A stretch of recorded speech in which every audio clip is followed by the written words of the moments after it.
Motivation అనేది నిజంగా కన్సిస్టెన్సీగా ఉంటుందా? దీనికి అసలు మోటివేషన్ మనతో ఉండాలి అంటే మనం ఏం చేయాలి? చాలా important. Every motivation should be followed by an action. ఏదైనా మోటివేట్ అవ్వచ్చు. ఏది చెయ్యాలనుకున్నా మోటివేట్ అవ్వచ్చు. దానికి వెంటనే యాక్షన్ ఉండాలి. టెస్ట్ చేసుకోవాలి. నాకు స్విమ్మింగ్ చేయాలని మోటివేషన్ వచ్చింది. నేను పుస్తకం తీసి రాసుకుంటే అవ్వదు. నేను నీళ్ళలోకి దిగి ముందు కాళ్ళు పెట్టి స్విమ్ చేయడానికి ట్రై చేస్తే అప్పుడు మనకి తెలుస్తుంది. ఓకే. అండ్ మోటివేషన్ అందరూ ఇట్లా మోటివేట్ అవ్వగానే ఇలా ఎదిగిపోతారని సినిమాల్లో చూపించినట్టు అనుకుంటాం. ఈరోజు ఇలా సైకిల్ తొక్కని టక్కుమని పెద్దవాడు అయిపోయినట్టు అలా ఉంటుంది అనుకుంటారు మోటివేషన్. నో, మోటివేషన్ నేను ఇట్లా ఎత్తి కింద పడేస్తుంది.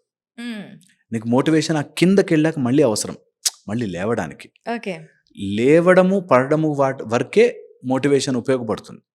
ఎక్కడో మనం పీక్లో ఉన్నాము, అప్పుడు మనం మోటివేట్ చేయాలి ఇంకా పైకి వెళ్ళాలిరా అని. ఎక్కడో కింద పడి ఉన్నాము, అక్కడ మోటివేట్ చేయాలి, లేరా ఏం కాదు అనేటట్టు. అంతకు మించి మోటివేషన్ పని ఎక్కువ ఉండదు. మోటివేషన్ నెక్స్ట్ లెవెల్ ఏంటంటే యాక్షన్. ఏదో రకంగా చెయ్యి.